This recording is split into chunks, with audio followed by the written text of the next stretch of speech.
G'day battlers, and today we're going to be diving in to take a look at Galarian Corsola and answering a lot of questions. It is one of the newest Pokemon in PvP, and it is currently one of the best Pokemon in PvP. So today we're going to take a look and find out a few things. So one, we're going to find out how important is it that you have sort of good IV Galarian Corsola, because it is a bit of an XL Pokemon, and so can you just hatch a Galarian Corsola and run it? What are the downsides? Are there any upsides? We'll take a look at that. We'll also then just sort of go through and take a look at a lot of its matchups in the Open Great League and see sort of, where you might be able to win certain shield scenarios, where might you need to bait to actually get a win, where do you need to, do you need to land a certain move, etc, etc, etc. We'll dive in and take a little bit of a look through it all. So yeah. This is episode 3 in a series on matchup mastery. Episode 1, we looked at Feraligatr, Clodsire, and Dunsparce. Episode 2, we looked at Malamar, Toxapex, Drapion, and Diggersby. And so if you want to check out those videos, you can watch the videos. They'll be linked up there probably, but they'll also be down in the description down below if you want to go and watch those first. And we'll sort of just build on that knowledge going through this video and learn a few more matchups that will be helpful in the Open Great League, in both Go Battle League and Play Pokemon, because, they're both using the similar meta, so it is what it is. But as we can see here, Galarian Corsola is number 2 on PvPoke. Key wins against Azumarill, which is massive because Azumarill is the number 1 used Pokemon at the moment in the Play Pokemon circuit. We've also got Jumpluff, Clodsire, Shadow Feraligatr, and Talonflame. And then we've got losses against Morpeko, Diggersby, Dunsparce, Mandibuzz, and Shadow Drapion. And I'm just going to flag right now. We're going to get into it in a sec, but I will just flag that some of these key wins are a little bit IV dependent. So we'll find all of that out as we go. So the first question we're going to try and answer is, how important are the IVs? Do you want a high XL Corsola that you really need to trade for to try and get a high rank, or can you just take that run-of-the-mill hatch IV one? So we're going to look at 2 Corsolas here. First, we're going to look at just the rank 1 Corsola, the 0-15-15, which is, you have to get all the way to level 50. So this one is pretty hard to get, but we're just going to use this to simulate that high rank Corsola. And then we're also going to look at this Corsola that is one of the best egg IV Corsolas that you can get, a 12-15-15. I think that its Axon was using this in a video as a point of comparison. It's down at level 42, so you need a couple of XLs, not too many, but it does come straight out of the egg, and so you're sort of not in a too bad of a spot. I mean, it's also 1500 CP, which is the most important thing in the world. So if we compare these 2 Corsolas, we've sort of got the, the high rank one and the lower rank one on the bottom row. You can sort of see that a lot of the matchups are going to be identical, but there are a few standouts that they are a little bit different. And so PvPoke, we can just scroll down and take a look at the differences here. So this is sort of our default rank 1 Galarian Corsola, and then down here we have the differences if you're running that egg IV Corsola. So you pick up the win, the mirror match against that rank 1 or the better rank Galarian Corsola, but you now lose in the one shield scenario to Dugong, Drifblim, Shadow Feraligatr, Shadow Alolan Marowak, Primeape, and Stunfisk. And on the surface level, you would look at that and be like, ooh, okay, so I really kind of do want that really high rank good IV Galarian Corsola. Of course, we'll sort of dive into a few of these matchups and sort of take a look at how it actually is, because I think there is some nuance to understand in there as well, that as your matchups play out, they might not play exactly like the simulations. And this is also only the 1 shield scenario. So if we look at like the 2 shield scenario, for example, in the 2 shield scenario, we lose the tie to Corsola, so we actually lose this time, and then we also lose to Mandibuzz, Shadow Kanto Marowak, Primeape, and Shadow Typhlosion, but we've kept those other wins. So for example, the Shadow Feraligatr matchup, it's exactly the same regardless of which Corsola you're using. And then if we look at the 0 shield scenario, we've got differences of, you actually pick up a draw against Mandibuzz, you lose the draw against Galarian Corsola, and then you only lose against Bibarel and Shadow Kanto Marowak. So not too bad, to be honest. I think because Galarian Corsola is such a bulky Pokemon, I really do think that in a lot of situations you are going to be not using a lot of shields. So potentially this is maybe a bit more indicative of what you might see. But yeah, I really think that the 1 shield scenario is probably the big one to look at here.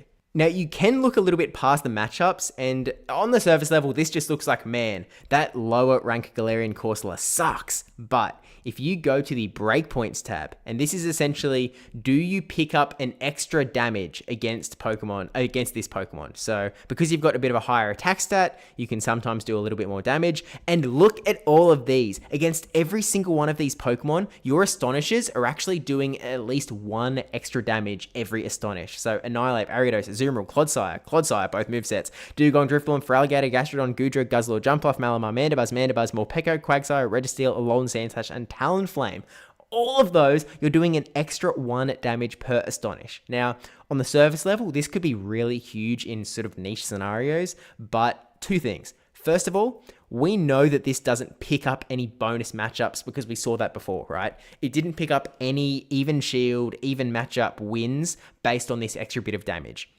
And part of that is because number 2, these breakpoints aren't as useful when you are a Pokemon like Galarian Corsola using Astonish as a 3-turn move, because that means you're only potentially getting 1 extra damage every 1.5 seconds, which isn't as useful as when you say, like, sometimes you'll hit like a Psywave breakpoint or a Dragon Breath breakpoint, where you do an extra 1 damage every half second. So it really adds up a lot quicker than something like a breakpoint on a bit of a slower, longer turn move like Astonish. But still, this is actually really big and it really does help you in some certain scenarios, and so I think it's good to know at the very least, to at least maybe think about. And I'm sure there might be, Tomahawk UK is going to come out with some sort of, oh, you'll actually want 5 attack and yada yada because it hits this particular matchup. There is going to be some sort of specificity in there, but for now I think we'll just sort of take that. And of course there is the sort of flip point as well, in that, like, as much as we have higher attack, we have less defense and less HP. So if we go to bulk points, you can see we're actually going to be taking an extra damage every fast move from Bibarel, Drifblim, Guzzlord, Mandibuzz, Shadow, Alolan Marowak, Galarian Moltres, Stunfisk, Talonflame, and Shadow Typhlosion. And like, there's some like back and forth there. Like Mandibuzz, I think, was on both lists, so you're both doing extra damage to each other. But yeah, just something to keep in mind as we sort of jump in and take a look at the very first matchup of the video. As we saw before, one of the key differences between each of the Galarian Corsolas was the Shadow Feraligatr matchup. So I think that's a good place to look. So we've got the high rank Galarian Corsola here that is supposed to win this matchup. And so in the one shield, we shield up the Hydro Cannon, they shield up the Nightshade, they land a Hydro, then we can tank it. And actually, let's just shorten this up so we can actually see the health bars. We tank the Hydro, and then they are not able to tank this Nightshade. They've got 33 health left. This 62 damage is more than enough to KO here. And if we look at the, I guess, lower rank Corsola, so the one that is only, if we check the IVs, 12, 15, 15, then we'll see that we actually don't get that last Nightshade off. And you'll see that, like, Hydro Cannon, it's doing, like, this does 59 damage. The Shadow Claws are doing 6 damage. And over here, 6 damage, 56 damage. So that's only, like, a 3 damage difference. The actual deciding factor as to whether you get this last Nightshade off or not is your HP. So you can see here, when we win, we survive with 7 HP ready to go out of 142. This matchup, we have 6 less HP. And so we aren't able to survive that last Shadow Claw. And so you have to go like, okay, we've lost 6 HP because we don't have as many. And then we're taking an extra 3 damage from the single Hydro Cannon that is landing. And that adds up. 3 plus 6 is more than this 7 that we sort of have remaining on this Corsola. So it is just that we don't quite have enough HP to survive all of the hits and aren't quite able to get that last move. But this sort of puts things one of 2 ways. If Galarian Corsola has a single Astonish of advantage, all of a sudden, Galarian Corsola wins this matchup. By the same token, if in this matchup where Galarian Corsola is shown to win, if Feraligatr has a single Shadow Claw advantage, like if they safe swap in their Feraligatr, you swap in your Galarian Corsola, you are not going to win that one shield scenario because they will just get that one little bit of damage extra through, and you'll be in a little bit of a tough spot for the most part. I mean, you'll see here that it says 4 turns difference because we aren't quite at the Hydro Cannon. We're two Shadow Claws away. Well, 2 Shadow Claws will KO the Corsola. So it might be one of those things where, like, because Shadow Claw is a 2-turn move, swapping takes 1 turn. If you swap instantly, like you're just behind, you'll actually sort of catch a Shadow Claw onto your Corsola and you'll be in a bad position. So I don't know if there's a good... I guess the point being you probably shouldn't swap Galarian Corsola into Feraligatr, but if you happen to be in that one shield scenario, that high rank Galarian Corsola will be able to just barely hang on and get the Nightshade. But when there's sort of 1 turn lag and whatnot, I wouldn't rely on this matchup. So as much as PvPoke lists it as a key win for Galarian Corsola, don't rely on it too much, is my advice. So that was the 1 shield scenario. If we look at the higher rank 0 shield scenario, we take a Hydro Cannon easy. They barely tank a Nightshade, and then we KO pretty handily. Again, 1 turn difference. If Shadow Feraligatr has the slightest advantage, they will be able to land this Hydro Cannon at the end and sort of force you to shield if you want to win the matchup. And then you'll be down a shield, which feels bad when you're a bulky Pokemon, but that's the situation we find ourselves in, because as we mentioned in the first episode of this series, Shadow Feraligatr is one of the best safe swaps in the game, and for very clear reason. And the other Corsola is exactly the same. Or not exactly the same. You don't need that extra Astonish, I guess. If you land this Nightshade, you're actually good to go. So you actually have a slightly better time. And just as a general rule of thumb, by the way, Nightshade is cheaper and does more damage than Power Gem in neutral scenarios. So if the opponent takes neutral from both, always throw Nightshade. Power Gem is only if Nightshade is resisted or if Power Gem is super effective. That is the only time you would ever click Power Gem. Otherwise, do not click. That's sort of the rule of thumb. But we can look at the 2 shield scenario as well. So the high rank Corsola is clicking on Power Gem for some reason. I don't really understand why. It doesn't matter because it's being shielded, but it should really, there's no conceivable reason to be clicking on Power Gem. But the way that this scenario goes is that Feraligatr is throwing 2 Hydros. It lands this Hydro and is actually KOing you barely. But you are also Feraligatr's got 23 health remaining. I mean, why does it say 1? It says 1 turn difference. If we click on Nightshade, they use their second shield that they haven't used yet. I think there's just a weird PvPoke situation here where it's saying 1 turn, but I can't find any scenario where we can win with a single turn difference, because if we throw this charge move, they use their second shield. If we throw no charge moves, we aren't able to KO all the way because they've got too much health. So, is what it is, I guess. But yeah, anyway, it's not a safe matchup against Feraligatr at all, and is definitely one that you'll win if you have any sort of advantage, like if you have shield advantage or a single Astonish of energy advantage. But otherwise, I wouldn't necessarily put it in the key wins column on PvPoke for Galarian Corsola. Moving on though, one matchup I really wanted to look at was the sort of Galarian Corsolas fighting each other. So we sort of saw earlier in the Matrix simulation that the high rank Corsola is able to, the lower rank Corsola, the high attack Corsola is able to beat the high rank Corsola. And so in the default 1 shield scenario, you can see that it's 1 turn difference and is literally just charge attack priority. They both get the Nightshade here, and the one with the higher attack is able to fire it off. That is exactly how it goes. And so any sort of advantage, like 1 turn of energy advantage, all of a sudden, the high rank Corsola is able to win that. But straight head to head in the lead scenario, because you have charge attack priority, you can win the 1 shield scenario. So, that's why we sort of look at the other ones. In the 0 shield scenario, they actually both are able to survive a Nightshade from each other, and it's actually just an Astonish down. And even though, the high attack Corsola only has 4 HP, and the higher rank Corsola has 10 HP, Astonish does 10 damage. So they both get KO'd simultaneously. It's a tie in the 0 shield scenario. In the 2 shield scenario, this is where it gets a little bit interesting, because in the default 2 shield scenario, you'll see that the higher rank Corsola never throws a charge attack. It just goes for the full Astonish down and is able to get it. The higher attack Corsola throws twice, gets shielded, and then loses sort of as a result. If we throw no charge attacks on either side, let's just take all charge attacks off, we're going to see this scenario where they just Astonish all the way down. And this time, because there's no Nightshade involved, 12 HP is more than 10, 6 is less than 10, and this last Astonish will see the KO anyway. And so we sort of see this scenario where the high attack Corsola is going to lose this regardless, as long as the high rank Corsola doesn't sort of make any mistakes. And so if there's sort of a way that you can get an advantage out of this though, because it's not just about, my 1 Pokemon beats your 1 Pokemon, therefore I win the game. You can get those shields. And so if we put Nightshade back on this Corsola, you are still able to get 2 shields out of the Corsola matchup. And so even though technically the high rank Corsola can win this, it'll escape with 20 HP, 100 energy, which is a lot, but down 2 shields, which is obviously pretty detrimental in a game where there is so much shield pressure going on all around you. And when you have to use your shields on their Galarian Corsola, usually they're going to have a Pokemon that is a little less bulky, a bit more attack weighted on their team of 3. And so you might be in quite a bit of trouble a little bit later on.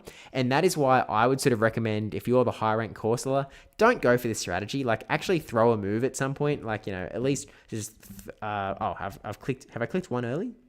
It's because I've put no charge attacks on. There we go. So now if we hit the tap here, we can put a Nightshade on, get the shield, and at the very least, we'll still win this as long as we sort of throw that Astonish as well.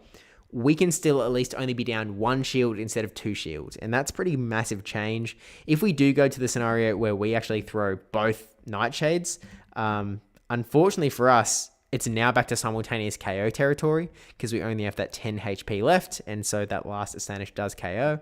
And so I think it's good to note that if you are that high rank Corsola, you don't want to throw 2, but maybe throw 1 to get a shield, and then you'll still have a ton of energy. I mean, if we take this one off and we, if we turn this back into an Astonish, then all of a sudden we're still exiting this matchup with 95 energy. So that's plenty. Even though you've only got 10 HP, you'll still be able to, throw something at the next Pokemon at the very least. And if you survive 1 charge attack, you'll actually be able to throw 2 Nightshades back to back. So definitely something to keep in mind. And I guess sort of an advantage for the attack-weighted Corsola, especially in the 1 shield and the 0 shield scenarios. But just do note that in the 2 shield, the high rank can push it.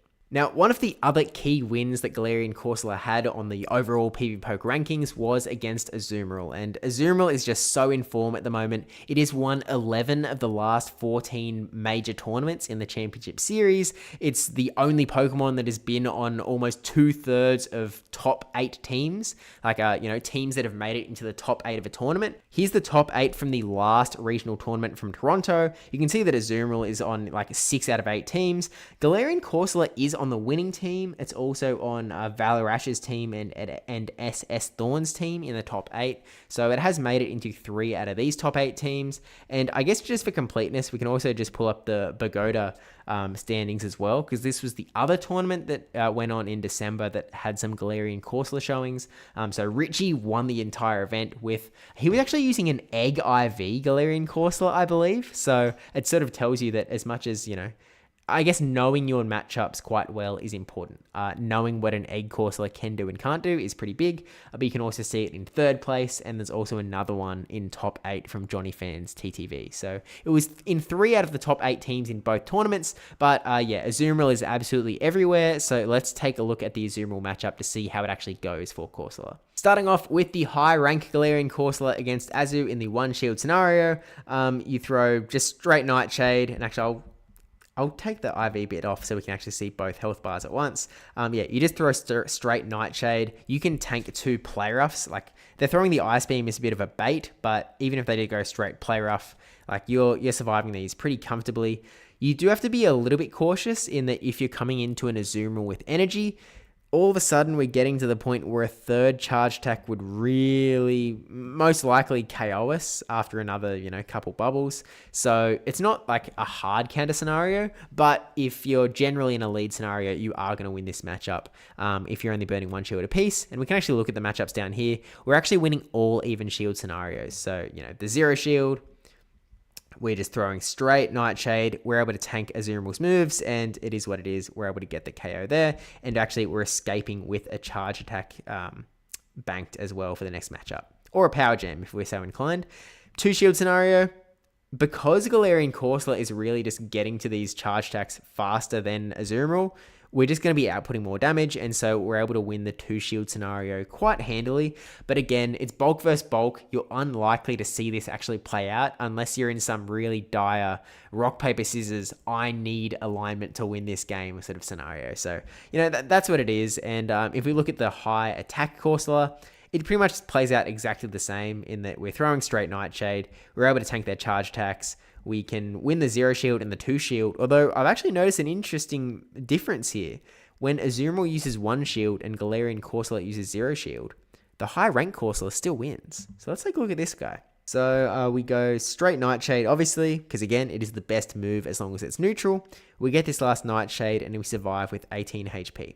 Over on this matchup, if we go to the high attack Corsola, we lose this. So again, we're going to throw a straight Nightshade. We eat the Play Rough. We eat 2 Play Roughs. And we actually just barely don't get to this last Nightshade. We just don't have enough HP to survive the bubbles. I mean, these bubbles are doing 4 damage a piece. Against the high rank one, it's doing 4 damage a piece. Although this guy's also throwing Ice Beams. What if we change this over to just throwing straight Play Rough? Is that going to win? Oh no, Galarian Corsola is still able to get the win here, even if they're throwing Play Roughs, because we survive with 6 HP, which is a bubble and a half worths of damage. And so 6 HP out of 142, we have exactly 6 HP less health than that high rank Corsola here. So unfortunately, we just aren't able to survive to throw that last charge attack. So I guess again, it's sort of what's the pattern emerging is that Galarian Corsola loves to have as much HP as possible so that you can just keep throwing as much damage as possible for as long as possible. That seems to be the crux of the argument, but we'll take a look at a few more matchups to see if that does keep holding true. Interestingly, Hydro Pump Azu takes the 0 shield. I mean, that makes sense, I guess, because like as much as you're taking Play Roughs and Ice Beams really comfortably, the Hydro Pump is where, you know, Azumarill actually doing damage all of a sudden. I mean, like, Play Rough is doing 42 damage if it lands. Hydro Pump does 61, so it's quite a big step up. I mean, that's almost half of Galarian Corsola's HP, which as much as it seems like a very bulky Pokemon, a lot of it's because it has a high defense stat. It's not actually because it has that big of a HP stat. I mean, look at Azumarill's HP stat. It's 190. It's crazy. Now, Azumarill was the #1 most used Pokemon at the moment in the Championship Series. #2 tends to be Clodsire on those usage graphics at the moment, and so we'll take a look at Clodsire. Obviously, there's a moveset question. We'll take a look at Sludge Bomb and Stone Edge. One of them is going to be better than the other, but we'll start off taking a look at Sludge Bomb against the high rank Corsola. So in the 1 shield even scenario, you can see that again, we're throwing straight Nightshade. They're actually throwing straight Earthquake. They get an Earthquake shielded, and then they throw the Sludge Bomb bait, and unfortunately get KO'd here. The difference in damage between Sludge Bomb and Earthquake, Sludge Bomb does 23, Earthquake does 49, and so if we sort of swap this out, and if we say, off we go, options, and we turn baits on, so say we got a successful Sludge Bomb bait and then landed the Earthquakes, Corsola is still able to win this. So it takes the 2 Earthquakes, is able to land this last Nightshade, KO the Clodsire, but we only have 3 HP left. So guys, we don't even have to look. We know that in this specific scenario, our other Corsola does not have enough HP. Like, it will lose this matchup if the Sludge Bomb bait is successful. And so that tells you in the 1 shield, Clodsire wants to get that Sludge Bomb bait. Now, the question that sort of gets asked in my mind is that if we bring the Stone Edge Clodsire out, are you still able to succeed with that bait, or is that just too costly and you're not able to get there? Turns out it's too costly. You get the first Stone Edge bait, you get to the Earthquake, but then you're going to get KO'd before you get to your second Earthquake. And so, you know, in this scenario, they throw the Stone Edge just to try and get some damage off. You get the Nightshade, you KO, and you're surviving with 14 HP. Sludge Bomb Clodsire is a lot better into Galarian Corsola than Stone Edge is. We're not even going to entertain Sludge Bomb Stone Edge. I know that Stone Collection made a really good run in one tournament with it, but we're just not going to look at it. But a bit of an interesting scenario here. So if you get baited, if you're the Galarian Corsola and Clodsire successfully baits you with a Sludge Bomb, be aware that you might be in a little bit of strife and you might need to pull something out to actually win the matchup. But we can take a look at the other matchups as well. Default Sim, we actually lose the 0 shield as the high rank Corsola. 3 turns of difference though. They're throwing, this is throwing straight Stone Edge as well. And actually, wow, the Stone Edge is just, they're barely able to get this Stone Edge off, right? If we got one more Astonish, they'd be KO'd, but they're barely able to survive. And that makes me think that conversely, if we have Sludge Bomb Clodsire, that Sludge Bomb won't do enough damage. Oh no, it does do enough damage. Oh, you need to throw 2 Earthquakes plus Sludge Bomb. accomplishes the same goal, but 3 HP, so it's probably IV dependent as well. Like if we have a crazy high attack Clodsire, all of a sudden I would imagine, yeah, Galarian Corsola actually wins quite handily, because you get 1 Earthquake, you get 1 Sludge Bomb, and you're not even close to getting that other Earthquake. I mean, we're taking 9 Astonish damage, and I feel like when we were the sort of default Clodsire, we were only taking 8 damage from each Astonish. Yeah, we're only taking 8 damage from each Astonish, and so with these breakpoints, like actually these are the breakpoints we're talking about. So if we go over to the high attack Corsola, these Astonishes will do 9 damage, even against, your sort of default bulkier Clodsire. And so we can see, in the one shield, as we said before, it's going to be able to win this matchup. But if they successfully bait, then we're going to see that Galarian Corsola just doesn't have enough health, and it is barely going to lose this matchup if it does get baited. So I think that's good knowledge to have. And then if we look at the Stone Edge case, it's going to be very similar. In the one shield, we're going to win because they're not able to get to that last charge attack. They get Stone Edge, Earthquake. They're not able to get to another Earthquake. And the interesting thing is in the Zero Shield, I suppose, where we now see it again. You sort of, you land 2 Earthquakes just straight, and you don't have enough HP to sort of get that last little bit of damage that you need to KO, unfortunately. So kind of interesting. And then in the 2 shield scenario, Corsola is again back in the driver's seat because Corsola is able to outpace against the Stone Edge Clodsire. So we're just able to, out damage. Plus, Astonish is doing a lot more damage than Mudshot is. And up against Sludge Bomb, I imagine it's quite similar. Yeah, we still win these, even though Sludge Bomb comes a bit quicker and we do have successful baiting going on. They land 1 Earthquake, they're not going to be able to land another Earthquake, so they throw the Sludge Bomb and the last Astonish does get a KO. But again, this is sort of a bit where like, well, if they land this Earthquake, they will get the KO, so if they have a little bit of an energy advantage, they have a chance, but it's quite a rare chance because they need to land 2 Earthquakes and have these 2 Sludge Bombs be successfully baited. So I think the bottom, and this is like, if the attack weighted guy can do it, the bulky one can do it as well, because it will, oh wait a minute, whoa, maybe it can't. Okay, what's going on in here? The 2 shield scenario, we lose. So Sludge Bomb bait, lands an Earthquake, and land that other Earthquake because you're not able to do enough damage to get the KO here. Interesting.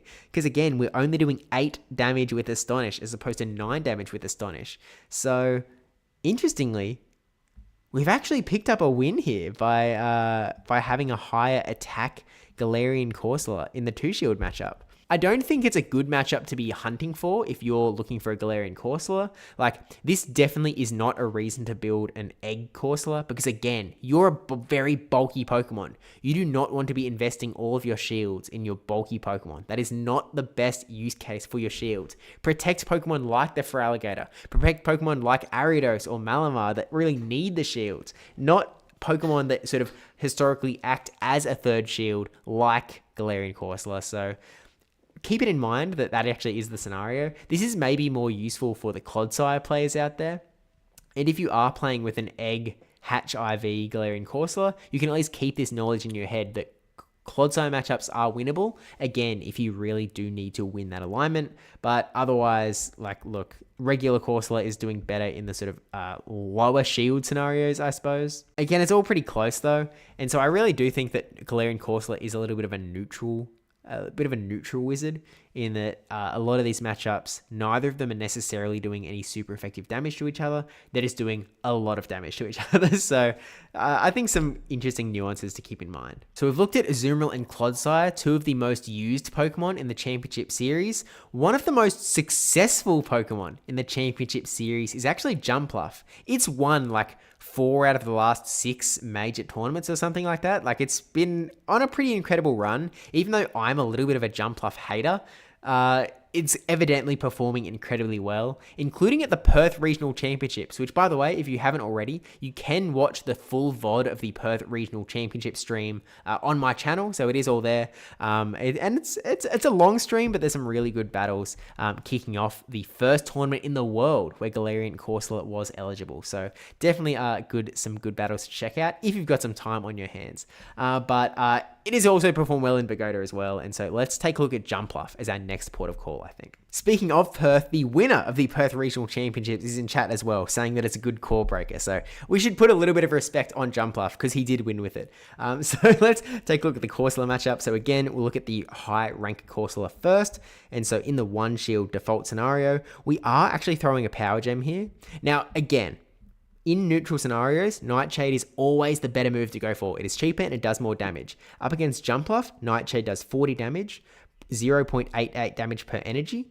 Power Gem does 57 damage, 1.13 damage per energy. So Power Gem is the better move to land if you can land it. Obviously, Nightshade is a nice bait if you can get that, but Power Gem in this scenario is the better move to go for if you can get it. So you can see here we sort of get, I guess you can call it a Nightshade bait, I suppose.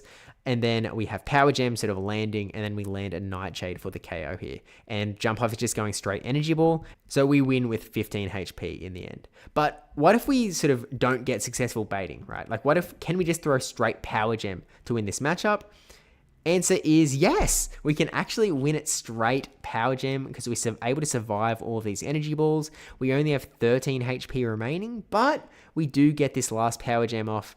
They're getting a bit close to that last Aerial Ace though. If we instead look at the high attack Corsola though, it's actually quite a bit different here. You see we're throwing the Power Gem and we don't even throw that last Nightshade. I mean, the high rank one, oh, okay, they've only got 7 HP left. Hang on. Oh, Astonish is only doing 6 damage. So if we threw an Astonish here, we would throw the Astonish, which takes 3 turns. Jumpluff would be able to get their last Fairy Wind, which takes 2 turns, and then use the 3rd turn to throw their charge attack to KO us before we can KO them. So we're actually forced to throw the last charge attack here to get the win. As opposed to this Corsola where we can just Astonish down. As long as a high attack Corsola can land any Power Gem, we can just Astonish down and we're happy days. And again, we'll sort of check, can we go straight Power Gem? Which I'm pretty confident the answer is yes in this particular scenario. And yeah, there it is, just to, you know, show our working out in that we are able to, even if they shield up a Power Gem, we can just throw the Power Gem as well. And even if they swap, like if this Aerial Ace gets baited and they land an extra Energy Ball, it only does an extra 17 damage. So we are actually still able to survive that as well. And this is assuming no Nightshade baiting as well. So just good to know that we can just throw straight Power Gem in the 1 shield scenario. And it looks like we win the 0 shield, we win the 2 shield. If we're this Corsola, we win the 0 shield, we win the 2 shield if we're this Corsola as well. The only difference that is, again, standing out is in the Corsola with 1 shield, Jumpluff with 2 shield. And it says the high attack one is able to win by 1 single turn. Oh, this is also just with Power Gem, no Nightshade at all. But we just sort of barely get this Power Gem off before they get this Aerial Ace off. If we get a single Nightshade bait out of either of these, then we're in a really good position. If you're the high rank Corsola, you just won't be able to survive and you will just lose this regardless because, yeah, you don't get to, even if we get a bait, we don't get to sneak in another Night Slash or anything. This last charge attack isn't landing that final KO like it is for the other Corsola, so interesting. Just another bit of a downside to the Galarian Corsola. That again, on that surface level at the start of this, when we started this deep dive, it sort of looked like, oh man, there's no advantage to running that egg IV Corsola. But there are a few hidden matchups in there. And so, something to keep in mind, even though broadly speaking, it does very much seem like the high rank Galarian Corsola is the way to go. But let's take a look at another Pokemon here. We've looked at a lot of matchups that Corsola does quite well in. Let's take a look at a few that it does quite bad in, if we can find any win cons sort of hidden in there as well. And this is one that I don't expect to find one, but it is Shadow Drapion, the second most successful Pokemon in the Championship Series so far this season. Azumarill had won 11 out of 14 tournaments. Shadow Drapion has won 7 out of 14 tournaments, and so is in that second place spot. So we can see here, yeah, they're just going straight crunch. It's not giving the debuff at any important moments. It's just right at the end. And actually, it's kind of close. We are getting a bait here with Nightshade and landing the Power Gem, but Drapion is getting quite low here. And so if it's like a high attack Drapion instead of a bulky Drapion, all of a sudden, are we able to win this somehow? No, we still lose. The crunches are just doing too much to us. Actually, they don't even let us get a Power Gem this time around. They just throw the Aqua Tail. So, look, Drapion's never going to be good for us, but I'm pretty surprised at this, to be honest, as to how well Corsola is actually able to hold on to its own. Like, this crunch does a little bit over half of its health, so it just wants to avoid getting hit with 2 crunches, essentially. But in the, we're losing all even scenarios, so the 0 shield, again, we're just gonna 2 crunches and we're down for the count. Drapion's not doing too bad. The 2 shield scenario is just because Drapion is outpacing us. So you can see how quickly Drapion is, well, it only takes, like, once we get to the point where we're getting our first charge attack, Drapion has charged up like 100 energy total. Which is kind of crazy.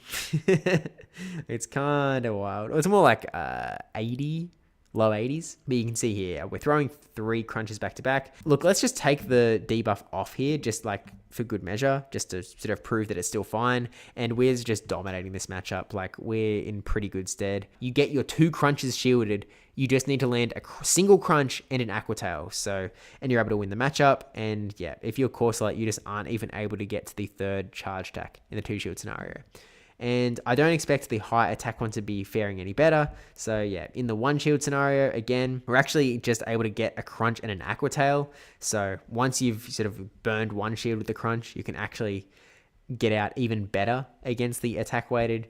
The 0 shield is going to be the same, where all we need to do is land 1 crunch here, and then we land 1 crunch here. We get the win with a little bit of health in the tank. And the 2 shield, again, Drapion is just going to be that little bit quicker, and it's going to be able to add up all of this damage. Even without the debuff, we'll still be able to win this one pretty handily if we're the Drapion before Corsola gets that last charge attack. So pretty straightforward. But what happens if you look at a dark type that actually does take super effective damage from the Corsola? And of Corsola, that is going to be Mandibuzz. So Mandibuzz is going to be doing a lot of super effective damage to us with these Dark Pulses and also the Snarls. And Power Gem, as much as it's super effective, it doesn't even quite do 1/3 of the default Mandibuzz's health. And so this is another one where we're going to lose this one pretty handily, and Mandibuzz is going to have quite a bit of health left in the tank.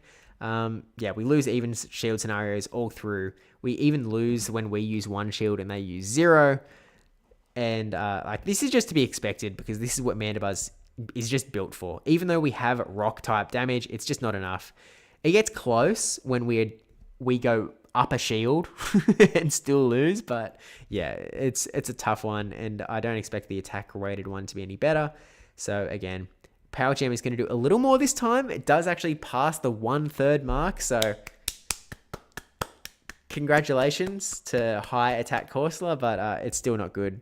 You still lose, and we're still going to lose all even shield scenarios, but we are able to get that shield scenario back, I guess, when we burn 1 and they burn 0, because 2 Power Gems all of a sudden alongside the Astonishers is barely enough to get the KO here. Aerial Ace wouldn't be enough to KO, but they just need 1 more Snarl, throw this Dark Pulse, and that would KO us. So, a safe swap Mandibuzz, not that that's a common safe swap, but a safe swap Mandibuzz is going to be able to ruin your day, and you should just probably try and avoid having your Galarian Corsola against a Mandibuzz. That would be my recommendation, but let's look at another one.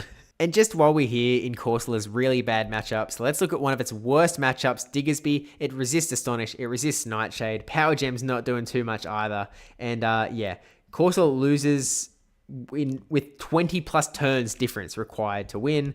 You can see we literally lose even if we use 2 shields to 0, and the attack weighted Corsola is the exact same. We're going to lose all the time. So like, just to prove the point, when we go to the 2 shield to 0 shield scenario, we're landing big Power Gems that do 15% of Diggersby's health. We're even throwing a desperate Nightshade at the end here, but like a single Scorching Sands does almost 30% of our health, and so I don't even think they need Fire Punch. They can just throw straight Scorching Sands and they'll still be able to beat us.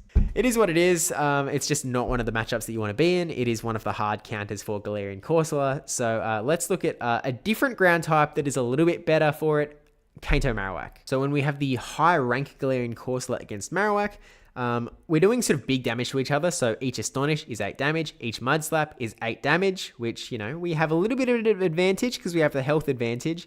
We shield. They land the Bone Club for 35 damage. We land the Nightshade for 51 damage. So not only are we doing extra damage with our sort of lower cost charge attack, but we have a bit more HP as well. So we are able to get that 1 shield scenario. And does the attack one do the same thing? It does. Attack weighted Corsola still able to secure the same win. So if you look at the other matchups, the zero shield scenario, we're also able to get the win, which makes sense because we're doing more damage with Nightshade.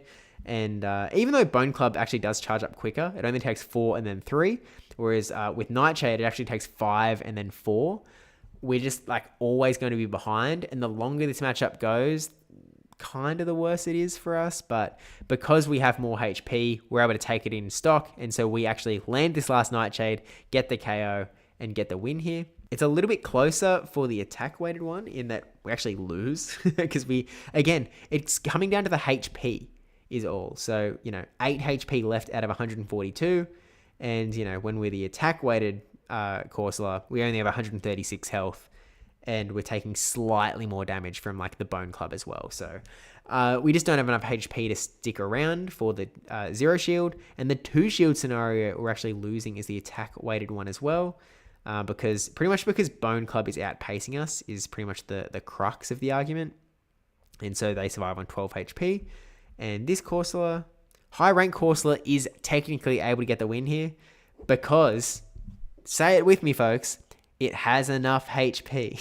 It's just able to survive with 1 HP in this scenario, which is like, it's a little unbelievable. Again, I sort of encourage you to consider that there might always be that tiny little bit of one turn lag that could turn its corner at any head.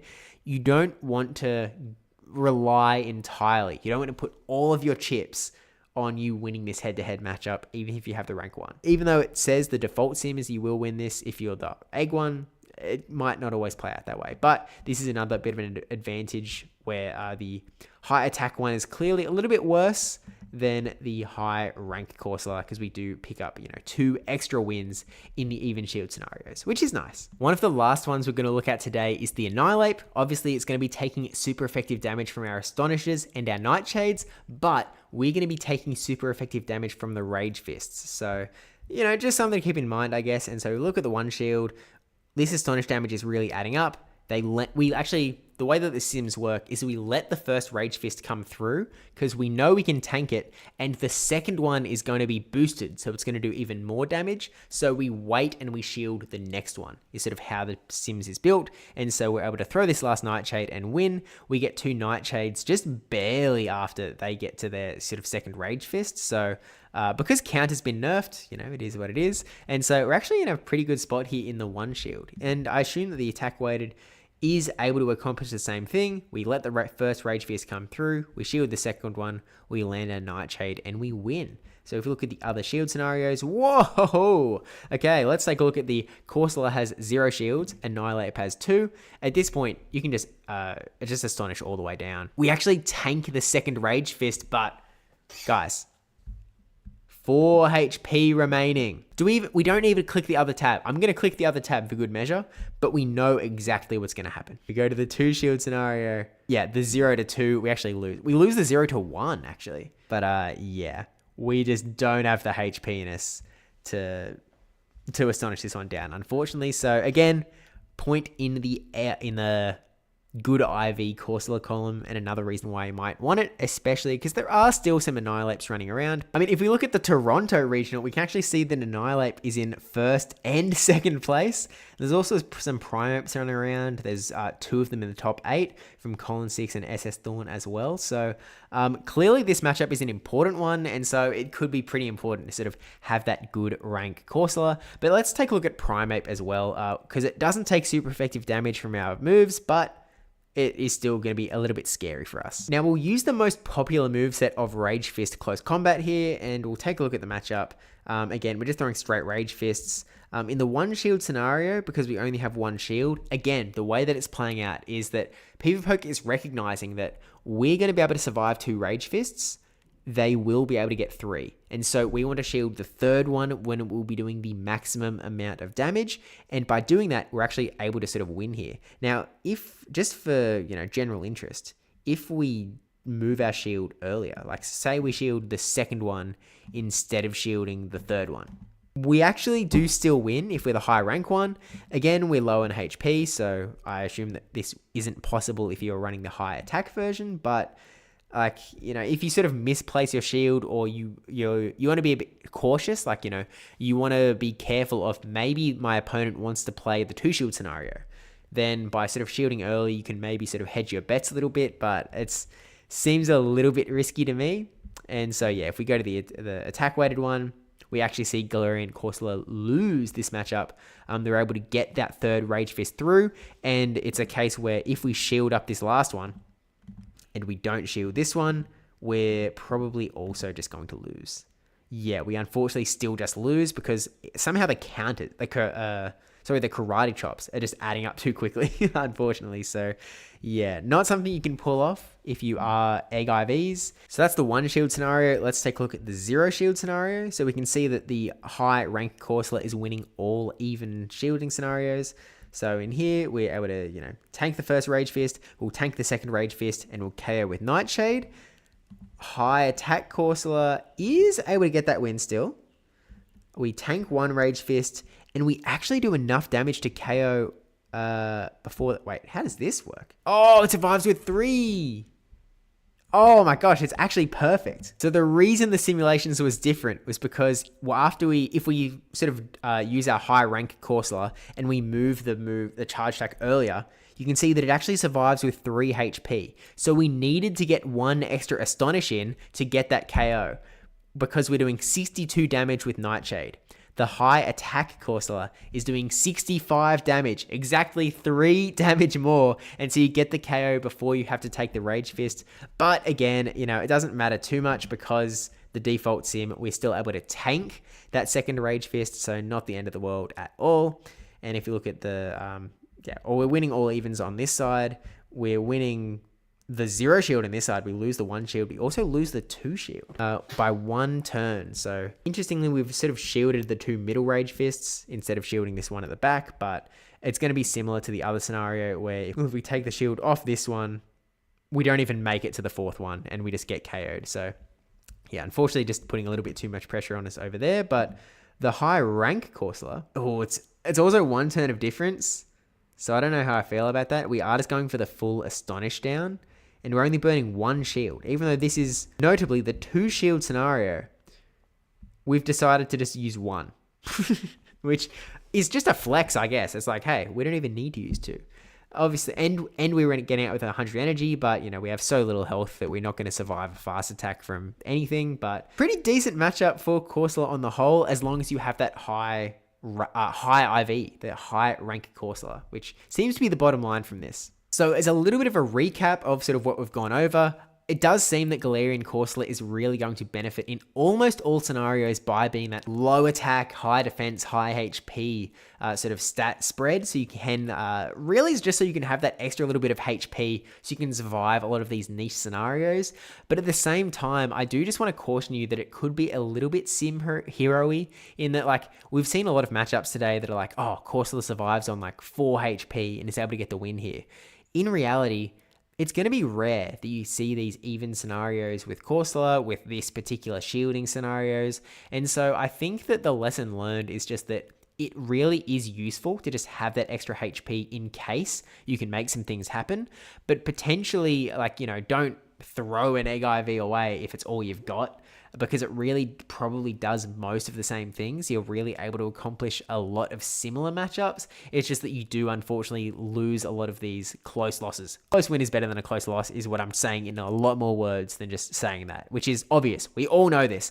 But yeah, so obviously I was only looking at this sort of 0, 15, 15 rank 1 and the 12, 15, 15 Egg IVs. Whatever Galarian Corsola you have specifically, you can go into PvPoke. You can do a bit of a matrix simulation and find out, just like we did by, you know, making the comparison over here, like, oh, you know, what matchups do I lose? What breakpoints do I get? What bulk points do I get if I compare my IV to the rank 1, for example? And so you can really sort of make the judgment call yourself. Do I want to build this particular Galarian Corsola, knowing that it can be a little bit expensive, or do I want to wait for the next one? But yeah, with that said, thank you for watching. I think this is sort of, I guess, this part of the deep dive, and we'll be doing more PvPoke deep dives in the future. future. Let me know, give me any feedback in the comments below with respect to, you know, what we could have done better, what you think I might have missed out on, or things you liked, didn't like, because I do want to sort of improve this series as we go on. But thanks to everyone for watching, and thanks to everyone for being in the Twitch chat as well,